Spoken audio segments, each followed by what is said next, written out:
Subscribe the Motegaonkar Sir's RCC YouTube channel and press the bell icon for latest updates and videos.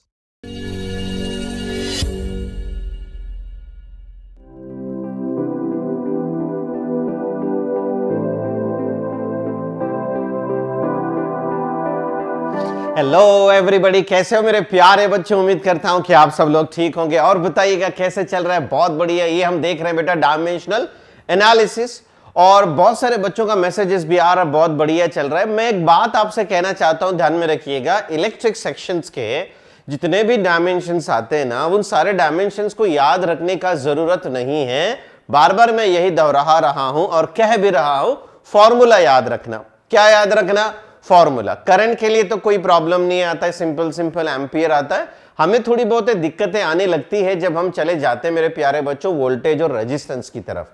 Voltage का formula by default याद रखना, work done per unit charge. जहां जहां कहीं पर भी voltage आएगा, माइंड में फिक्स कर देना कि हाँ बाबा ये work done per unit charge आता है। किसको?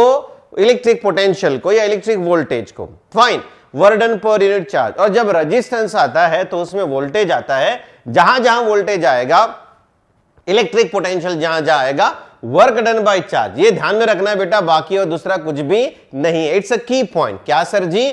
जब भी हम कैलकुलेशंस करेंगे इलेक्ट्रिकल के डायमेंशंस में, और जहां कहीं पर भी इलेक्ट्रिक पोटेंशियल आता है, तो हमें work done per unit charge हमें यूज करना होता है। Is it okay? हाँ या ना? हाँ सर जी। नाउ मुझे ऐसा लगता है लास्ट लेक्चर में हमने 46 नंबर कंप्लीट किया था बेटा। अभी हम स्टार्ट करेंगे 47, and that is nothing but the inductance. बताइएगा क्या है वो? इंडक्टेंस है। किसे कहते हैं inductance? I will let you know. It is very simple. It is very simple. The ability of the electric current to oppose the change in electric field या electric current भी आप बोल सकते हो, उसे हम कहते हैं इंडक्टेंस। यानी कि क्या, मैं आपको बता देता हूं। मान लो मेरे प्यारे बच्चों, आप रात को सोए हो। ऑफ कोर्स सोने ही वाले हो। जब आप सुबह में उठोगे ना, तो क्या होगा? आप उठना नहीं चाहते हो। You will provide the resistance. ठीक है। सो ऐसा ही बेटा इलेक्ट्रिक कंडक्टर है ना, इलेक्ट्रिक वायर है, ये क्या करता है? अपोज करता है। क्या करता है? अपोज करता है। किसे अपोज करता है? चेंज इन इलेक्ट्रिक करंट को, है ना। यानी कि अगर इलेक्ट्रिक करंट बदल रहा है तो वो उसे अपोज करने की जो प्रॉपर्टी है, वो प्रॉपर्टी को हम इंडक्टेंस कहते हैं। रिस्पेक्टिव चैप्टर्स में वही मेरा स्टेटमेंट रहेगा, हम डिटेल में स्टडी करेंगे। अब इसका फॉर्मूला देखना है ना, बहुत सिंपल है इसका फॉर्मूला आता है बेटा, energy is equals to half L I square. Don't worry about that. You will come to know detailed analysis of this formula in later stages. Okay. Energy यहां मैं लिखता हूं बेटा ताकि आपको समझ में आए। E stands for energy. Fine. और L is nothing but the inductance ऊपर लिखा है, but still आपके लिए फक्त तुमच्यासाठी पुन्हा एकदा। और I जो आएगा मेरे प्यारे बच्चों, ये रहेगा करंट। बताइएगा क्या रहेगा? करंट रहेगा। फैंटास्टिक। क्या चाहिए हमें? हमें चाहिए फॉर्मूला, यूनिट और डायमेंशन। तो अब यहां पे मैं L का फॉर्मूला निकालना चाहता हूं ना। L इज इक्वल्स टू, ये 2 इधर जाएगा, ये 2 into E divided by I into square, है ना बेटा। 2 into E divided by I square. ये आया फॉर्मूला। अब कहां जाएंगे? अब जाएंगे बेटा इसके यूनिट्स की तरफ। अब अगर मेरे प्यारे बच्चों इसका यूनिट मुझे देखना है तो देख सकते हो, 2 को तो कुछ नहीं रहता है, ई यानी कि energy, that is nothing but the joule whole divided by I यानी कि करंट का यूनिट होता है एम्पियर, और ये उसका स्क्वायर आया। अब जूल बेटा, जूल को मैंने आपको याद दिलवाया है कि जूल का फंडामेंटल यूनिट क्या आता है, वो रहेगा केजी मीटर स्क्वायर पर second square into ampere square. Is it fine? हाँ सर। अभी जो डिनोमिनेटर में है ना बेटा, उसे मैं न्यूमरेटर में लेकर जाने की कोशिश करूंगा। ये केजी को केजी आया, मीटर स्क्वायर को मीटर स्क्वायर आया बेटा। सेकंड स्क्वायर डिनोमिनेटर में ऊपर जाने के बाद -2, और यहां पे एम्पियर के डोके पे भी -2 आएगा। ये ऊपर गया minus. Now I want to go to its dimension. अब मैं इसके डायमेंशन की तरफ जाना चाहता हूं। अब अगर हम इसके डायमेंशंस को देखेंगे, ये आता है MLTA। Is it okay? Yes. M mass KG, डोके पे 1, लेंथ मीटर के डोके पे 2, टाइम -2 और एम्पियर -2। 1 2 -2 -2 1 2 -2 is it fine? बोलिएगा हाँ या ना, यस और no? Yes sir ji. So this is what do we have, inductance. क्या आता है बेटा? इंडक्टेंस आता है। इसके बाद में हम चलेंगे, 47 हो गया। Now will jump out to the next quantity, that is nothing but current density. ओहो, करंट डेंसिटी, ठीक है। इसको जनरली डिनोट किया जाता है जे से। किससे? जे से। बहुत सिंपल है करंट डेंसिटी, कुछ भी गम नहीं है करंट डेंसिटी को समझने के लिए। ओके सर जी। अगर आप देखना चाहते हो बेटा करंट डेंसिटी किसे कहते हैं, बहुत ही सिंपल है, it is the ratio of the current to the cross sectional area. Fine, यानी कि क्या, मान लीजिएगा अगर ये हमारे पास एक वायर है और ये वायर में करंट फ्लो हो रहा है। कौन फ्लो हो रहा है? करंट फ्लो हो रहा है, ठीक है ना। और करंट आया है और ये वाला जो एरिया है बेटा, ये एरिया ए है। बताइएगा क्या है? ए है। तो अगर आप करंट डेंसिटी देखना चाहते हो ना, J is equals to I by A। Is it fine? Yes sir. कहां जाना है बाबा? यूनिट्स की तरफ जाना है, ये तो फॉर्मूला आ ही गया। अब अगर मुझे इसके यूनिट की तरफ जाना है, I यानी कि करंट, इसका यूनिट आता है एम्पियर, A यानी कि एरिया, ये आता है मीटर स्क्वायर। क्या आता है? Metre square. तो ये रहेगा एम्पियर मीटर के डोके पे -2। और यहां मैं लिखना चाहता हूं ताकि आप कंफ्यूज ना हो, ए यानी कि मैं एरिया इसे कह सकता हूं। Is it fine? हाँ या ना? हाँ सर। कौन आया बेटा? ये यूनिट आया। क्या मैं इसके डायमेंशन की तरफ जा सकता हूं? बिल्कुल जा सकते हैं सर, इसके डायमेंशन की तरफ। अब मैं जाना चाहता हूं इसके डायमेंशन की तरफ, तो देखिएगा ये आएगा M L T और A। M यानी कि मास, यहां kg कुछ भी नहीं है, लेंथ मीटर है यहां पे बेटा, -2 आया, ठीक है ना, मीटर है। टाइम कुछ भी नहीं है, 0। एम्पियर ए डोके पे 1 है, तो ये आया 1 आया। Is it okay? हाँ या ना? हाँ सर जी। नए नए डायमेंशंस है, मालूम होना चाहिए कि बाबा कहां कहां से आते हैं। ओके हाँ सर। लिखना बेटा 47, इंडक्टेंस। इंडक्टेंस लिखा, नीचे लिखो, the property of the electric conductor, the property of the electric conductor to oppose the change in electric current, to oppose the change in electric current is said to be inductance, is said to be inductance। okay, formula, unit, dimension लिख के लीजिएगा बेटा, note it down my dear students। लिखा, बहुत बढ़िया। लिख लेना बेटा next one, 48, current density.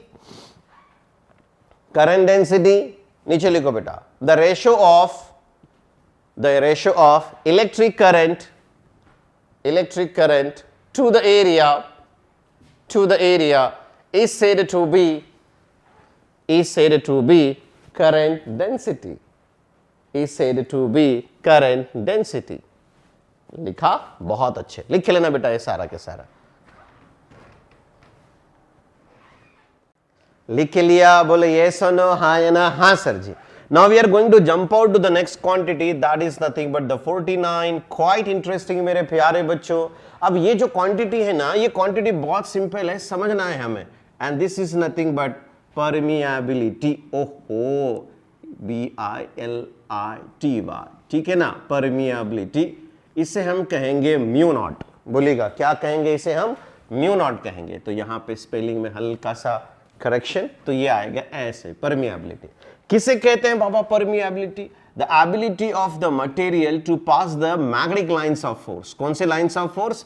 Magnetic lines of force. Sir ये मैग्नेटिक लाइंस ऑफ फोर्स क्या होते हैं? अरे मेरे प्यारे बच्चों, आप सभी लोगों को मालूम है, अगर हमारे पास एक मैग्नेट होता है, मान लीजिएगा ये नॉर्थ पोल है, ये साउथ पोल है, तो होता क्या है बताइएगा? मैग्नेटिक लाइंस ऐसे जाते हैं कि नहीं जाते हैं? अरे बोलो हाँ या ना? यस और नो? यस सर जी, ऐसे मैग्नेटिक लाइंस जाते हैं। तो ये जो मैग्नेटिक लाइंस ऑफ फोर्स कितना पास होते हैं किसी भी मटेरियल से, तो वो जो मटेरियल की जो प्रॉपर्टी है ना बेटा, तो उसे हम क्या कहते हैं? परमिएबिलिटी, है ना। The ability of the material to pass the magnetic lines of force, ठीक है। सुपरफिशियल डेफिनेशन है, इतना भी ध्यान में आया ना तो बस है बाबा। एक मटेरियल की प्रॉपर्टी आती है कि वो कितने मैग्नेटिक लाइंस ऑफ फोर्स को पास करता है। अभी देखो आप जो बच्चे लेक्चर सुन रहे हैं ना, हर बच्चे की प्रॉपर्टीज अलग अलग हैं। बराबर है ना। हर बच्चे की हॉबीज अलग अलग जाते हैं, तो ये उसको प्रॉपर्टी है। कुछ बच्चों को गुलाब जामुन पसंद है, कुछ बच्चों को बर्फी पसंद है, तो कुछ बच्चों को काजू कतली पसंद है, कुछ बच्चों को बासुंदी पसंद है, ठीक है ना। हर बच्चे को अलग अलग पसंद आता है, ये उसकी प्रॉपर्टी है। That is what do we have the property. Very similarly मेरे प्यारे बच्चों, परमिएबिलिटी क्या आती है कि बाबा किसी भी मटेरियल से कितना magnetic lines of force pass होता है, वो जो मटेरियल की प्रॉपर्टी है उसे हम परमिएबिलिटी कहते हैं। अब इसका फॉर्मूला चाहिए परमिएबिलिटी का, फिर यूनिट आएगा, फिर डायमेंशन आएगा। तो होता क्या है मेरे प्यारे बच्चों, आप है ना यहां पे समझ के लीजिएगा। You please try to understand what do we have the formula. अगर मान लीजिएगा एक मेरे पास दो वायर है, let's say this is what do I have the wire. अब इन दो वायर के बीच का जो डिस्टेंस है ना मेरे प्यारे दोस्तों, मान के चलिएगा वो डिस्टेंस d है। ओके, अब ये डिस्टेंस d है, इसमें से करंट I1 अगर फ्लो हो रहा होगा, इसमें से अगर करंट I2 अगर फ्लो हो रहा होगा, तो अब अगर मुझे फोर्सेस निकालने हैं कि बाबा इन दोनों वायर है ना, अभी फोर्सेस लगता है इन दोनों के बीच में, वो जो फोर्स का फॉर्मूला है वो रहेगा that is nothing but mu naught by 2 pi I1 I2 L by D. So this is what do we have the standard formula. मैं यहां से है ना सारे के सारे चीजों को बताता हूं बेटा। ये D is the distance आया, I1 and I2 is the current. What do we have? Force we are having, the F is nothing but the force and L is nothing but the length of the wire. Is it fine? बोलिए हाँ या ना? हाँ sir, ये standard formula है। आप इसको सीखोगे when we are going to see the magnetic sections. अब हमें क्या चाहिए? हमें चाहिए म्यू नॉट का यूनिट चाहिए और उसका डायमेंशन चाहिए। तो कैसे निकालेंगे? सबसे पहले फॉर्मूला म्यू नॉट का आप खुद देखिएगा ना, म्यू नॉट का फॉर्मूला क्या आता है? म्यू नॉट बेटा ये उधर जाएगा, ये उधर जाएगा, ये रहेगा 2 पाई F इंटू डी। देखो बेटा ये 2 पाई उधर गया और ये D इधर गया, I1 I2 इंटू L, ये डिनोमिनेटर में आएगा, ये I1 I2 इंटू L। ये फॉर्मूला आया। बताइएगा ये फॉर्मूला किसका आया? ये फॉर्मूला आया मेरे प्यारे बच्चों परमिएबिलिटी का फॉर्मूला आया। ओके, अब कहां जाना है? यूनिट की तरफ जाना है, तो चलेंगे इसके यूनिट की तरफ। Now quite simple my dear students, देख लेना 2 पाई को तो कुछ यूनिट नहीं है। F क्या है? फोर्स। फोर्स का यूनिट मैंने आपको याद करवाया, बताइएगा क्या आता है? हाँ, KG metre per second square. फिर एक बार फोर्स, हाँ KG metre per second square, हाँ या ना? हाँ सर। डी आने के कौन आता है? डिस्टेंस, तो इसको मैंने मीटर में रख दिया। अब करंट I1 I2 करंट है, तो ये डिनोमिनेटर में एक बार एम्पियर आया, फिर एक बार एम्पियर आया, फिर एक बार मीटर आया। इसमें कोई शक नहीं सर जी, कोई भी शक नहीं है। जो जो कैंसिल होता है वो हम निकाल के फेंक देंगे। अब होगा क्या? ये मीटर गेट कैंसिल, तो यहां बनेगा क्या बेटा? ये केजी आया, ये केजी आया, फाइन। ये मीटर आया, ये डिनोमिनेटर में है तो ऊपर जाने के बाद -2 आया, फाइन। अब ये ampere into ampere, ampere square, ऊपर जाने के बाद एम्पियर के डोके पे -2 आता है। अब ये तो आ गया formula. Let's jump to its dimension. अब हम चलेंगे इसके डायमेंशन की तरफ। अब अगर आप इसका डायमेंशन देखोगे तो देख सकते हो MLTA। ओहो क्या बेटा? MLTA। यम मास, केजी के सर पे 1, लेंथ 1, टाइम -2 आया, बहुत अच्छे। एम्पियर -2 आया, 1 1 -2 -2 1 1 -2 -2। Is it okay? यस और नो? यस सर जी, बहुत सिंपल है बेटा, ध्यान में रखना। अब ये फॉर्मूला कहां से आया, कैसे आया, इसको ज्यादा आपको टेंशन लेने वाली बात नहीं है। ये फॉर्मूला हम रिस्पेक्टिव सेक्शंस में विद डेरिवेशंस हम देखेंगे। ये फॉर्मूला ऐसे ही क्यों आता है, यहाँ पे 2 पाई क्यों है, 4 पाई भी क्यों नहीं है? ओके, हाँ या ना? हाँ सर। ये आता है मेरे प्यारे बच्चों परमिएबिलिटी। क्या आता है? परमिएबिलिटी आता है। ये आया 49। Now I want to jump to the next quantity 50, that is nothing but magnetic induction. That is nothing but magnetic induction. देख लो बहुत ही सिंपल है ये भी। इंडक्शन सॉरी, इसे हम डिनोट करते हैं बेटा B से। बताइएगा किससे?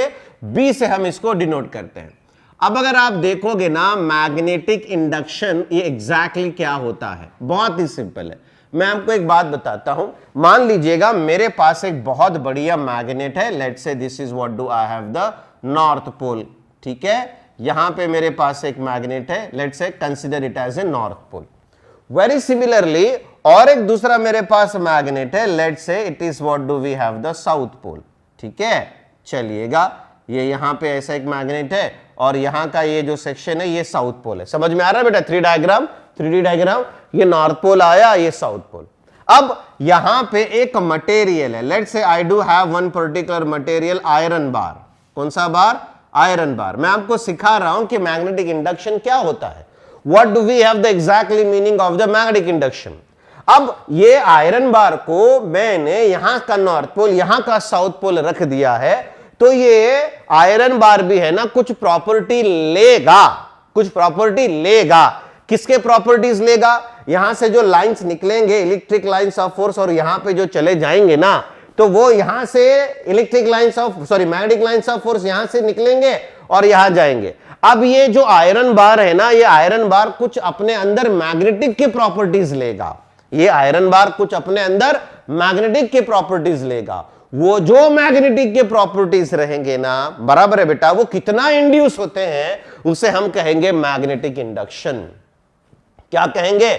Magnetic induction. मान लो आप बाहर निकले हो, बारिश आ रही है और आप भीग रहे हो, तो मैं कहूंगा पावसाचा इंडक्शन, ठीक है ना। आपको कितना बारिश लग रहा है, आप कितना ले रहे हो बारिश को। अगर इसको डिफाइन करना है तो बहुत सिंपल से मैं आपको बता देता हूं, है ना। The ability of the material to absorb the property of the magnetic field in which it has been kept is said to be magnetic inductance, induction, ठीक है ना। वो कितना ले सकता है मैग्नेटिक के प्रॉपर्टीज को। सिर्फ मैंने डेफिनेशन बताया बेटा, डिटेल में जाने की जरूरत नहीं है। फाइन, अब आगे चलेंगे, इसके फॉर्मूला, फिर आता है यूनिट, फिर आता है डायमेंशन। अब इसका जो फॉर्मूला अगर आप देखोगे ना, तो ये फॉर्मूला आता है F is equals to Q V B sine of theta. Q charge है, V वेलोसिटी में लिखता हूं यहां की आपको समझ में आए। V is nothing but the velocity, Q is the charge, बाकी सारी चीजें आपको मालूम है। फाइन, अब हम जाएंगे B के फॉर्मूले की तरफ। अब जो B आएगा ना, now B is equals to F divided by Q V sine theta. तो यह आएगा Q V sine theta. Is it fine? Yes और नो? हाँ या ना? हाँ सर। कहां जाएंगे? यूनिट की तरफ। बहुत अच्छे, यूनिट देखना ना बेटा, देख सकते हो आप लोग। चलिएगा, फोर्स, हाँ, KG metre per second square. कोई प्रॉब्लम नहीं, सब डिनोमिनेटर में है बेटा। क्यू चार्ज का यूनिट कूलम। एक कूलम की कीमत क्या होती है रमेश बाबू? वो होती है एम्पियर सेकेंड। वी वेलोसिटी क्या आता है? मीटर पर सेकेंड, ठीक है ना। और साइन थीटा को तो कुछ नहीं होता है, समझना है बेटा। We have to understand, quite simple. देख लेना, force KG metre per second square. Is it okay? Yes.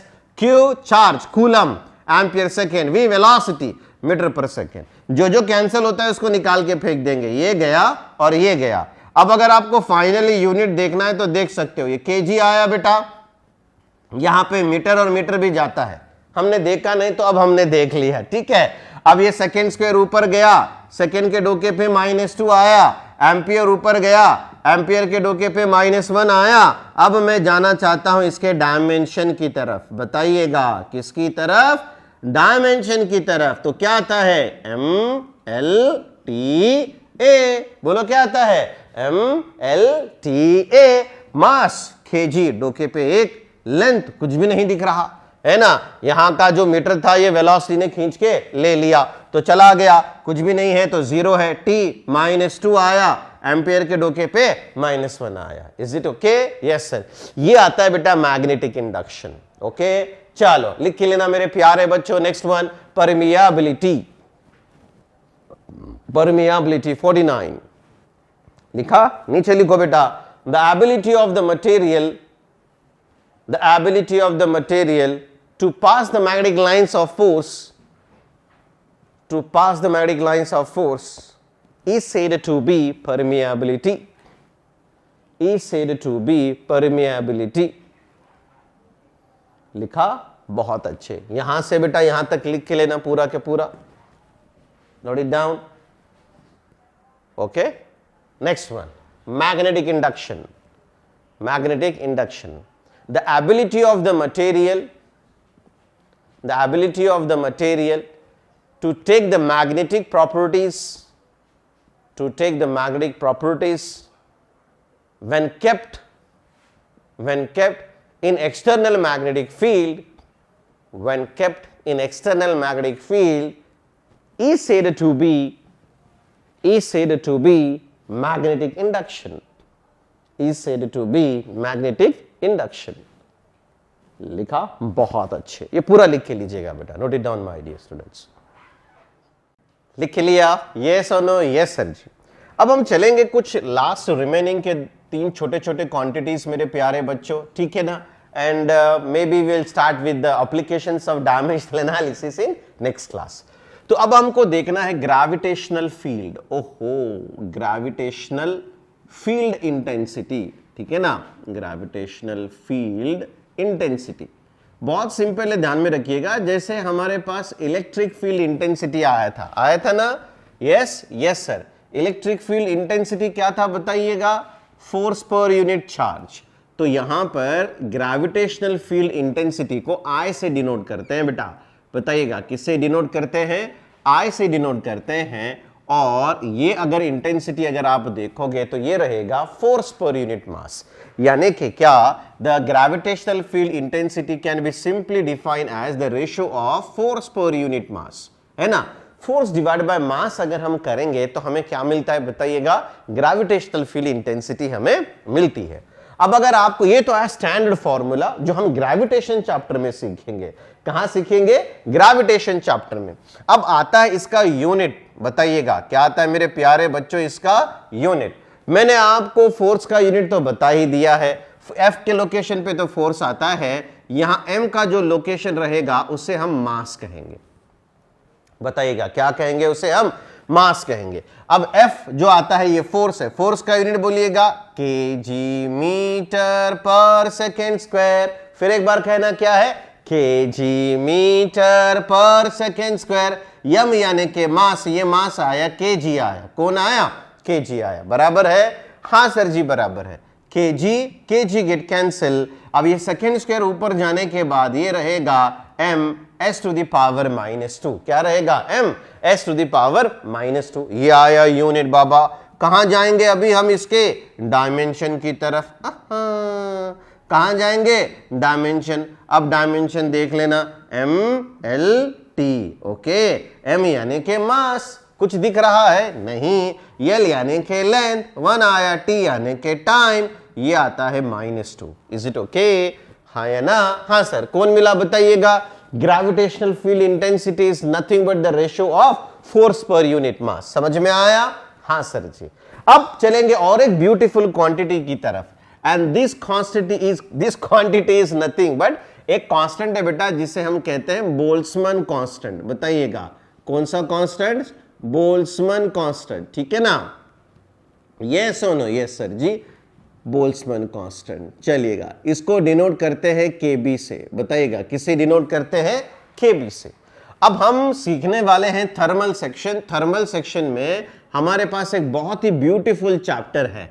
वो चैप्टर जो है ना बेटा, वो चैप्टर में हम देखने वाले हैं the energy possessed by the gases. जो एनर्जी गैसेस पजेस करते हैं, काइनेटिक एनर्जी, उसका जो फॉर्मूला आता है वो रहेगा, चलिएगा ये लेते हैं 3/2 kb इंटू टी।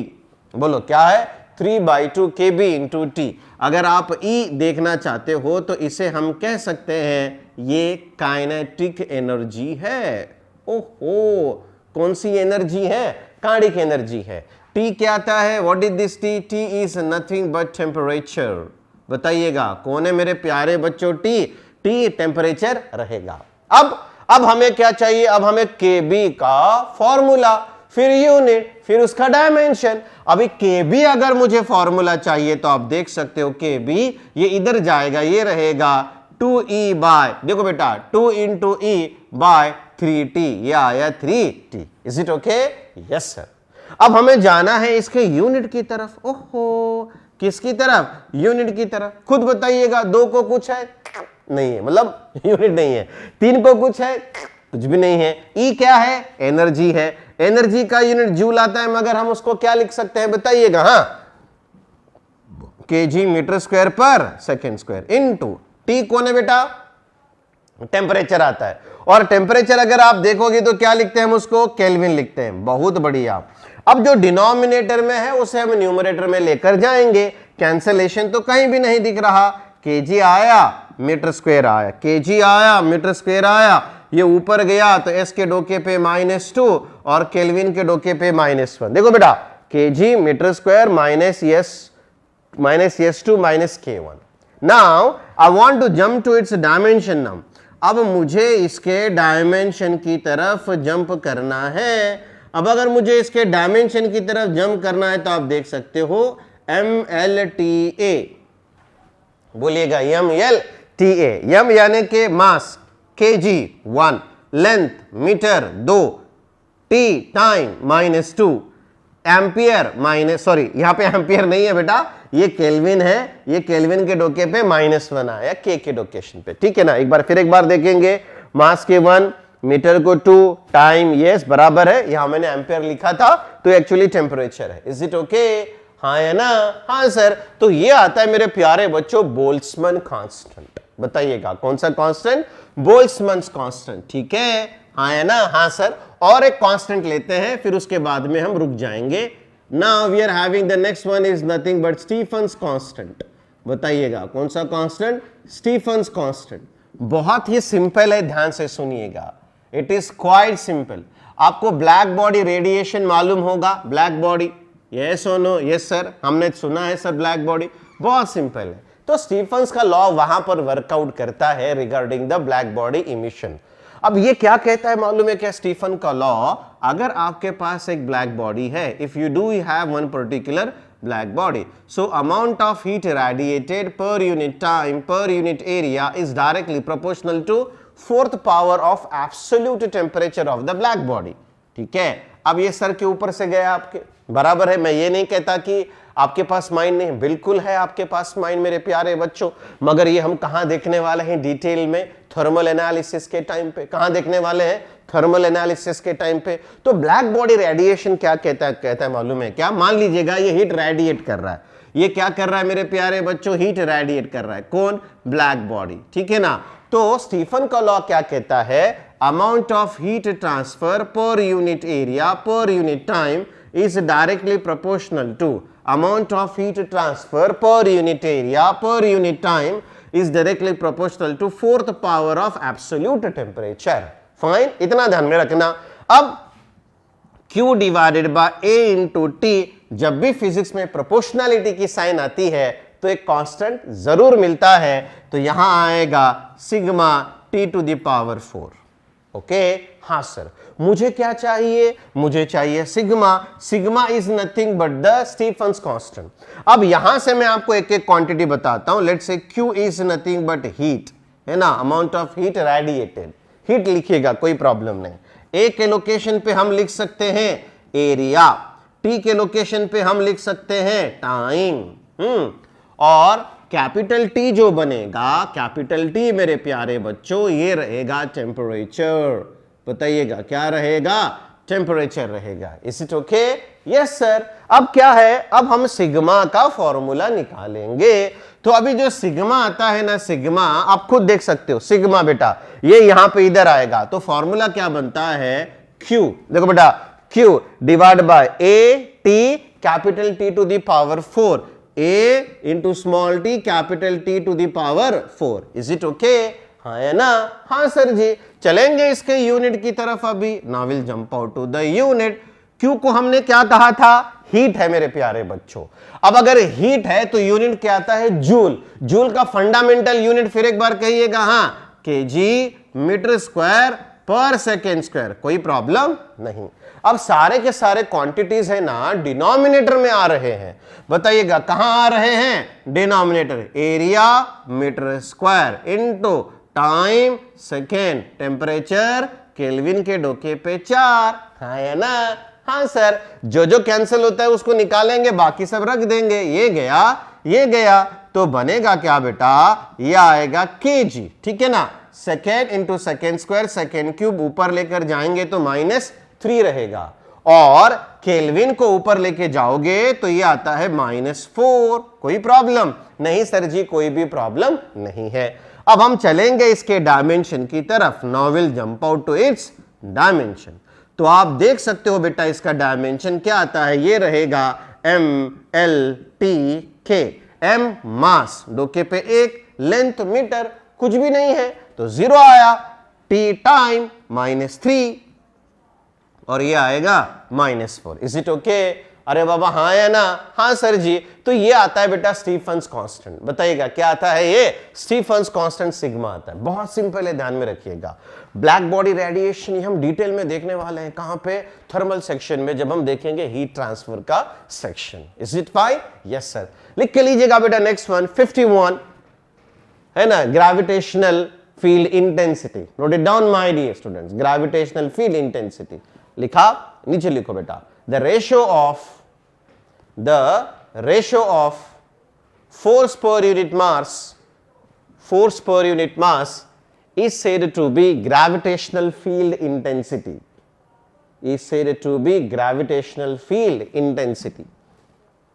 लिखा, बहुत अच्छे फॉर्मूला, यूनिट, डायमेंशन लिख के लीजिएगा बेटा, note it down. Over next one Boltzmann constant, ये भी लिख के लीजिएगा बेटा directly, not required to go in detail, ठीक है। And this Stefan's constant also directly लिख के लेना बेटा, ज्यादा डिटेल में जाने की जरूरत नहीं है। Is it okay? यस और नो? Yes sir. तो इतने सारे क्वांटिटीज हमने देखे, उनके फंडामेंटल्स देखे, उनके डेफिनेशंस, कांसेप्ट्स देखे, फॉर्मूला देखे, यूनिट आया, फिर डायमेंशंस भी हमने देख लिया। Is it okay? Yes sir. तो आज के दिन इतना ही काफी मेरे प्यारे बच्चों। नेक्स्ट लेक्चर से हम सीखेंगे एप्लीकेशंस ऑफ डायमेंशनल एनालिसिस। अब हमने जो इतना डायमेंशन जो देखा है, इसका एप्लीकेशन क्या है, ये सब जानने के लिए आपको देखना पड़ेगा अगला एपिसोड। क्या प्रज्ञा और अभी की शादी होगी? See in the next class. Till then stay home, stay safe, study only physics. Thank you very much. जपली उत्तम निकालाची कायम परंपरा, जपली उत्तम निकालाची कायम परंपरा। RCC म्हणजे युगानुयुगे उत्तुंग यशोधारा।